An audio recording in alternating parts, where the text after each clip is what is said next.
Assalamualaikum warahmatullahi wabarakatuh. Saya Devi Triananda dari kelompok 3. Kami di sini akan menjelaskan tentang perception in interpersonal communication. Untuk slide pertama, saya akan menjelaskan tentang pengertian persepsi. Menurut Kamus Besar Bahasa Indonesia, persepsi ini memiliki dua arti. Untuk arti yang pertama adalah tanggapan atau penerimaan secara langsung dari sesuatu. Kemudian untuk arti yang kedua adalah proses di mana seseorang akan mengetahui banyak hal, beberapa hal melalui panca inderanya. Dan untuk pengertian lain dari Joseph A. De Vito bahwa persepsi ini adalah proses di mana seseorang akan sadar pada suatu objek atau suatu peristiwa melalui panca inderanya yang dihasilkan dari apa yang ada di dunia luar dan dari pengalaman diri sendiri. Karena komunikasi dengan adanya persepsi dapat mempengaruhi pilihan Anda dalam berkomunikasi kepada orang lain. Kemudian ada beberapa tahap dari persepsi. Untuk persepsi interpersonal ini adalah serangkaian proses yang saling berkesinambungan satu sama lainnya. Terdapat 5 tahap. Untuk yang pertama, tahap stimulasi. Pada tahap ini, organ-organ indera Anda akan dirangsang. Dan hal ini termasuk ke dalam perhatian selektif dan paparan selektif. Pada perhatian selektif, dapat memperhatikan hal-hal yang Anda antisipasi akan memenuhi kebutuhan atau akan terbukti menyenangkan. Sementara untuk paparan selektif, Anda mengekspos diri kepada orang atau pesan yang akan mengkonfirmasi keyakinan Anda yang ada, berkontribusi pada tujuan dan atau membuktikan memuaskan dalam beberapa cara. Untuk contohnya seperti Anda mendengarkan CD, kemudian melihat seseorang, mencium bau seseorang, mencium bau parfumnya, kemudian merasakan rasa buah, rasa jeruk, kemudian meraba telapak tangan seseorang yang berkeringat dan lain sebagainya. Kemudian untuk tahap yang kedua adalah tahap organisasi. Di tahap ini memiliki 3 tahap lagi yang dibedakan melalui organisasi berdasarkan aturan, berdasarkan skema, dan berdasarkan skrip. Untuk tahap ini, individu mengolah informasi yang dipilih oleh indera mereka. Pada tahap ini terdapat 3 peraturan, yaitu yang mempengaruhi atau membentuk persepsi seseorang, yaitu melalui kedekatan, kesamaan, maupun dengan ketidaksamaannya. Maka dengan cara ini Anda akan menerima seseorang atau orang yang sering bersama atau pesan-pesan yang diucapkan seseorang setelah semuanya dilakukan sebagai milik bersama.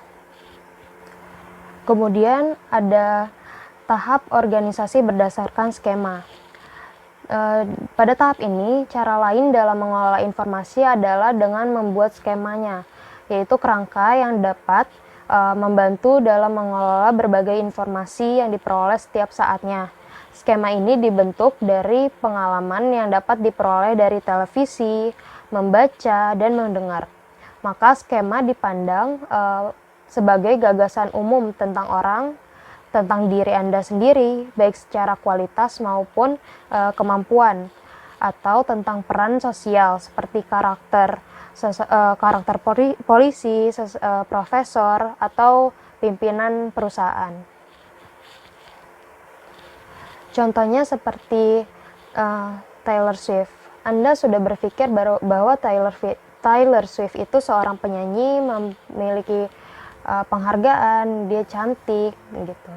Kemudian dalam skema tersebut Anda dapat mengembangkan skema itu menjadi melalui ras, agama, jenis warna kulit, dan lain sebagainya. Selanjutnya yang ketiga adalah organisasi berdasarkan skrip. Naskah atau skrip merupakan sekumpulan informasi yang telah ditata tentang aksi, peristiwa, atau prosedur. Skrip merupakan aturan yang mengatur peristiwa dan urutannya.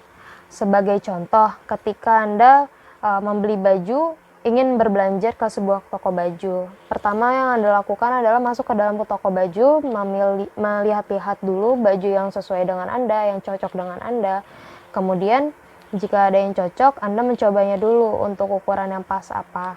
Lalu Anda memesan ukuran Anda. Dan setelah ukurannya sudah ada dan Anda merasa cocok, lalu Anda pergi ke kasir untuk melakukan transaksi. Setelah itu Anda mendapatkan bajunya dan Anda keluar dari toko tersebut. Dan untuk tahap yang ketiga, yaitu interpretasi dan evaluasi. Pada tahap interpretasi merupakan tahap di mana individu menafsirkan makna dan informasi yang masuk melalui alat indera manusia dan merupakan penggabungan istilah karena kedua proses ini tidak dapat dipisahkan. Tahap ini bersifat subjektif, yang dia harus memiliki aturan, skema, dan skrip. Sebagai contoh, saya memiliki teman bernama Jihan yang ahli di bidang olahraga, yaitu futsal atau sepak bola. Dia sangat mahir, ambisius, dan cekatan dalam bermain bola. Tetapi di sini saya sudah memiliki skema dan skrip bahwa dia adalah pemain bola perguruan tinggi. Jadi dia dapat dikatakan akan lemah di bagian akademiknya karena dia akan mulai sibuk dengan bidang olahraganya sendiri. Selanjutnya untuk tahap keempat, tahap memori. Tahap memori ini merupakan tahap di mana individu menyimpan informasi yang sudah ditafsirkan. Setelah sudah melalui tahapan sebelumnya, persepsi seseorang telah terbentuk dan kemudian disimpan ke dalam memori untuk suatu saat akan dimunculkan kembali ketika melihat atau mendengar sesuatu yang sesuai dengan persepsi yang telah terbentuk. Kemudian untuk tahap yang kelima adalah tahap recall atau mengingat. Pada tahap ini, di mana persepsi yang tersimpan dalam memori telah dimunculkan kembali atau bisa disebut dengan mengingat. Namun tidak sekedar mengungkapkan kembali apa yang telah didengar atau dilihat, melainkan mengulang kembali apa yang telah didengar atau dilihat menjadi satu kesatuan yang bermakna yang sudah tersimpan di memori.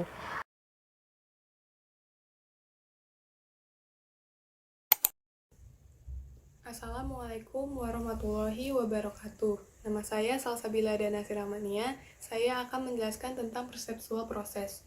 Proses persepsi merupakan suatu proses kognitif yang dipengaruhi oleh pengalaman, cakrawala, dan pengetahuan individu.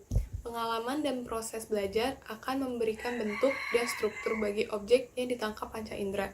Sedangkan pengetahuan dan cakrawala akan memberikan arti terhadap objek yang ditangkap individu, dan akhirnya komponen individu akan berperan dalam menentukan tersedianya jawaban yang berupa sikap dan tingkah laku individu terhadap objek yang ada. Yang pertama, self-fulfilling prophecy. Self-fulfilling prophecy adalah prediksi yang menjadi kenyataan karena kita bertindak seakan-akan itu benar. Self-fulfilling prophecy ini juga bisa terjadi ketika kita membuat prediksi tentang diri kita sendiri dan itu terjadi. Self-fulfilling prophecy ini memangkas pikiran kritis dan mempengaruhi orang lain sehingga menguatkan prediksi kita. Ada 4 tahapan self-fulfilling prophecy. Yang pertama, kita membuat prediksi atau keyakinan tentang seseorang atau situasi. Contohnya kita berpikir bahwa dia itu pintar. Kemudian yang kedua, kita bersikap terhadap orang atau situasi tersebut seakan-akan prediksi atau keyakinan tersebut benar. Kita seakan-akan bertindak bahwa dia itu memang pintar tanpa tahu apakah itu benar atau tidak. Kemudian yang ketiga, karena kita bertindak seakan-akan itu benar, maka itu benar terjadi. Kita rajin bertanya pada dia seakan-akan dia pintar, maka dia belajar untuk mendapatkan nilai yang bagus. Terus yang terakhir, kita melihat efek dari perbuatan kita pada orang atau situasi tersebut, dan ini menguatkan pendapat kita. Kita lihat bahwa dia itu mendapatkan nilai yang bagus, dan itu menguatkan keyakinan bahwa dia itu memang pintar.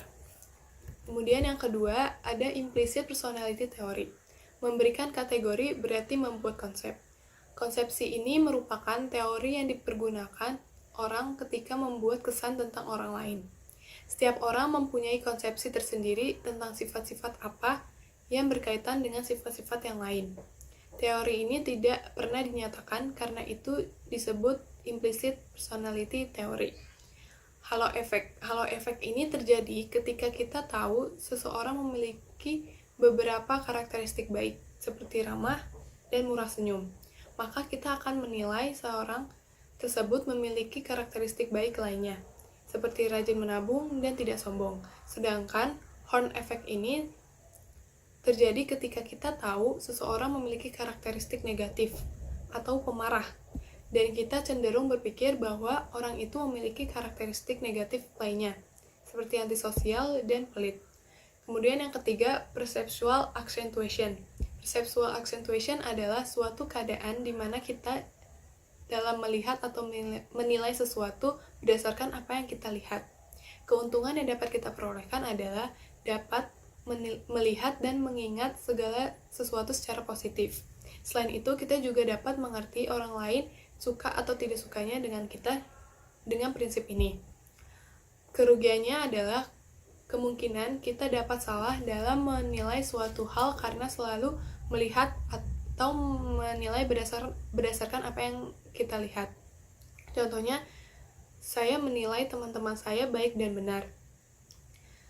Ketika salah satu teman saya terkena kasus dan berurusan dengan dosen, saya akan tetap menilai bahwa teman saya ini benar, walaupun sebenarnya dia itu salah.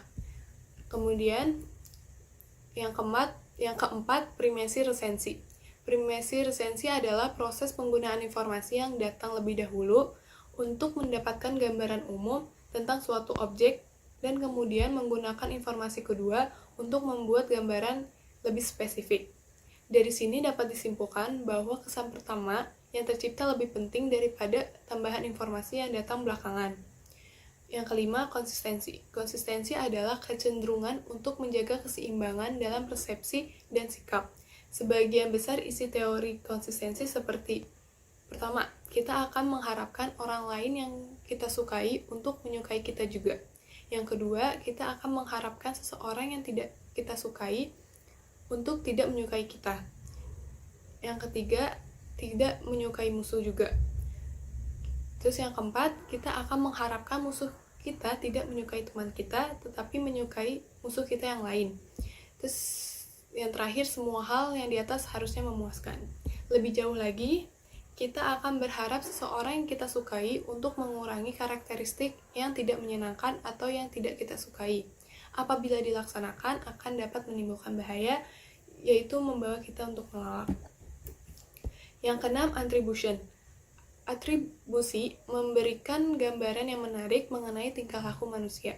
Atribusi memberikan perhatian pada bagaimana seseorang sesungguhnya bertingkah laku dan menjelaskan bagaimana orang menyimpulkan penyebab tingkah laku yang dilakukan diri sendiri atau orang lain.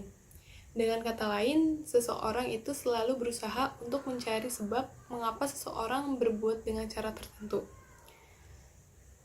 Di sini ada attribution process. Dalam mencoba menemukan penyebab perilaku orang lain, langkah pertama kita adalah menentukan apakah individu atau beberapa faktor luar terlibat.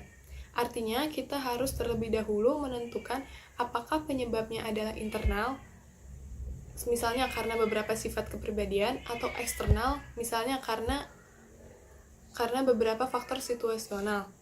Penilaian kita terhadap perilaku seseorang sebagai motivasi internal atau eksternal akan sangat mempengaruhi penilaian kita terhadap orang itu. Dalam membentuk penilaian kasual seperti itu yang kita buat setiap hari, kita menggunakan 4 prinsip. Yang pertama, konsensus, kesamaan dengan orang lain. Ketika kamu menggunakan prinsip konsensus, kamu bertanya, apakah orang lain bersikap sama seperti seseorang yang saya maksud? Yaitu seseorang yang bertingkah laku menurut konsensus, itu kaum mayoritas tidak. Jika jawabannya tidak, Anda lebih cenderung menyumbangkan tingkah laku ke beberapa faktor internal dan menyimpulkan bahwa orang itu berbeda. Kemudian yang kedua, konsistensi, kesamaan waktu ke waktu. Ketika kamu menggunakan prinsip konsistensi, kamu bertanya, apakah orang ini berulang-ulang atau konsisten bersikap sejalan dalam situasi yang sama? Kalau jawabannya iya, terhadap konsistensi yang tinggi, perilaku kita akan cenderung dipengaruhi oleh faktor internal atau sikap atau sifat kepribadian. Kemudian yang ketiga, kekasan. Kesamaan dalam situasi yang berbeda. Ketika kita menggunakan prinsip kekasan, kita bertanya jika orang ini bereaksi serupa dalam situasi yang berbeda, dan jika jawabannya iya, maka proses membedakannya rendah. Dan kita mungkin menyimpulkan bahwa ada perilaku yang mempunyai suatu penyebab internal. Jika bereaksinya dengan cara yang sama dalam situasi yang berbeda, maka hal tersebut akan membantu kita untuk menyimpulkan bahwa kita berada dalam situasi tertentu dengan kondisi yang sangat tampak perbedaannya. Kemudian yang terakhir ada kendali perilaku. Suatu saat mungkin kita dalam kondisi marah, kemudian dapat mengatur emosi dan menerima alasan yang kedua. Dalam hal ini kita merasa bahwa orang lain, terutama dalam mengevaluasi perilaku mereka, kita sering bertanya kepada seseorang untuk bertanggung jawab atas perilakunya. Kemudian terdapat attribution errors. Terdapat 3 kemungkinan kesalahan atribusi, yaitu pertama, self-serving bias, kecenderungan untuk menyatakan bahwa hal yang baik itu terjadi karena faktor internal. Contohnya, saya rajin maka mendapatkan nilai A. Sementara menyalahkan faktor eksternal untuk sesuatu yang buruk, yaitu lampu mati maka tidak bisa belajar semalam sebelum ujian. Yang kedua, ada over attribution, kecenderungan menilai hanya berdasarkan karakteristik yang paling menonjol. Contohnya, Dwi tidak punya tanggung jawab kerja yang baik karena dia kaya dan seharusnya dia tak perlu bekerja. Kemudian yang ketiga, the fundamental attribution error, kecenderungan untuk menilai seseorang dengan menekankan pada faktor internal dan mengabaikan faktor eksternal. Contohnya, tanpa menanyakan penyebabnya, kita sudah berpikir bahwa Dwi itu terlambat karena dia tidak memiliki tanggung jawab. Meski ternyata dia terlambat karena motornya mogok di jalan.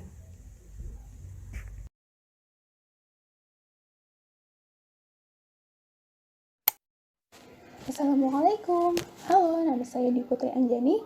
As you can see from the title, video ini akan membahas increasing accuracy in interpersonal perception, di mana kita akan belajar bagaimana sih cara agar membuat sebuah persepsi itu bisa menjadi lebih akurat. Menurut Joseph DeVito, ada 4 cara. Di antaranya adalah analysis perception, check perception, reduce uncertainty, dan increase cultural sensitivity. So, kita uraikan satu persatu ya. Cara yang pertama adalah analyze perception. Jadi, sebelum kita membuat sebuah persepsi, alangkah baiknya kita menganalisis terlebih dahulu beberapa hal yang sekiranya dapat mempengaruhi persepsi kita. Ada 2 tips yang bisa kita lakukan, yaitu yang pertama adalah recognize your own role in perception, dan yang kedua adalah avoid early conclusion. Untuk tips yang pertama, yaitu recognize your own role in perception, maksudnya adalah sadarilah terlebih dahulu peran kita dalam persepsi. Yang mana terkadang persepsi itu dipengaruhi oleh yang namanya emosi. Contohnya, ketika kita menonton sebuah film komedi dalam keadaan mood yang baik, maka saat ada adegan yang lucu akan membuat kita tertawa. Beda halnya ketika kita menonton film komedi dalam keadaan mood yang buruk. Saat ada adegan yang lucu, mungkin adegan itu akan terlihat bodoh di mata kita. Adapun, selain emosi, persepsi dapat dipengaruhi oleh yang namanya bias diri. Bias diri itu adalah kesalahan menilai maupun mengingat suatu hal, yang mana hal ini dapat mempengaruhi kita dalam menyukai ataupun membenci. Contohnya, ketika kita menyukai seseorang, segala hal yang dilakukan oleh orang tersebut akan terlihat baik di mata kita. Namun beda halnya ketika kita membenci seseorang, segala hal yang dilakukan oleh orang tersebut akan terlihat buruk di mata kita. Tips yang kedua adalah avoid early conclusion, yaitu janganlah kita membuat kesimpulan terlalu cepat. Hal ini dikarenakan mungkin saja ada beberapa hal yang terlewat atau terlepas dari pandangan maupun pengetahuan kita terhadap hal tersebut. Contohnya adalah ketika ada tugas kelompok dan ada salah satu teman kita, misalkan bernama Budi, tidak mengumpulkan tugasnya dengan tepat waktu. Janganlah kita langsung membuat kesimpulan bahwa Budi adalah orang yang lalai atau orang yang tidak bertanggung jawab. Hal ini dikarenakan siapa tahu Budi ini memiliki sesuatu yang urgent yang harus dia lakukan terlebih dahulu, atau ketika ingin mengumpulkan tugasnya secara daring misalkan Budi kehabisan kuota internet. Oleh karena itu kita lihat juga nih apakah di tugas selanjutnya Budi ini memang orang yang seperti itu, atau justru ternyata Budi ini orang yang rajin dan sangat membantu anggota kelompok yang lain. Cara yang kedua adalah check perception. Jadi, kegiatan ini bertujuan untuk menghindarkan yang namanya misinterpreting atau salah tafsir terhadap suatu hal yang dapat mempengaruhi keakuratan persepsi kita. Ada dua langkah yang bisa kita lakukan, yaitu describe what you see or hear and then seek confirmation. Pada langkah pertama, yaitu mendeskripsikan apa yang kita lihat dan kita dengar oleh panca indera kita, bertujuan untuk menggambarkan situasi maupun kondisi yang ada. Sebagai contoh, ketika kita memiliki seorang teman, misalkan namanya Doni. Doni ini orangnya ceria, namun suatu hari dia bisa menjadi lebih pendiam. Nah, kita kan mungkin akan bertanya-tanya. Oleh karena itu, kita dapat mendeskripsikan hal tersebut dengan berkata kepada Doni, lo agak beda hari ini, jadi lebih sedikit pendiam. Nah, seperti itu. Adapun yang langkah kedua adalah seek confirmation, yaitu mencari konfirmasi dengan cara menanyakan secara langsung kepada objek yang kita jadikan sebagai bahan persepsi. Dalam kasus yang sama, terhadap teman kita yang tadi bernama Doni, kita dapat bertanya kepada dirinya adalah, kenapa? Lagi ada masalah? Atau lagi sakit? Seperti itu. Cara yang ketiga adalah reduce uncertainty, di mana untuk mengurangi ketidakpastian dapat dilakukan 5 tips. Tips yang pertama adalah observe person, yaitu amatilah seseorang yang ingin kamu jadikan sebagai objek persepsi, terutama dalam situasi informal. Kenapa demikian? Karena pada situasi informal, biasanya sifat asli seseorang itu akan lebih terlihat. Tips yang kedua adalah manipulate situation.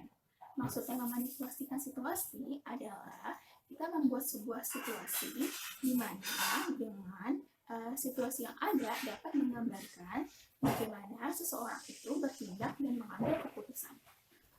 Tips yang ketiga, work before actively participating in internet chat group, yaitu sebelum kita memulai sebuah percakapan dalam sebuah grup internet, contohnya grup WhatsApp, alangkah baiknya kita amati dan pahami terlebih dahulu bagaimana orang-orang dalam grup tersebut itu berinteraksi dan apa yang menjadi topik pembahasannya. Setelah itu, barulah kita dapat melibatkan diri dalam percakapan di grup tersebut.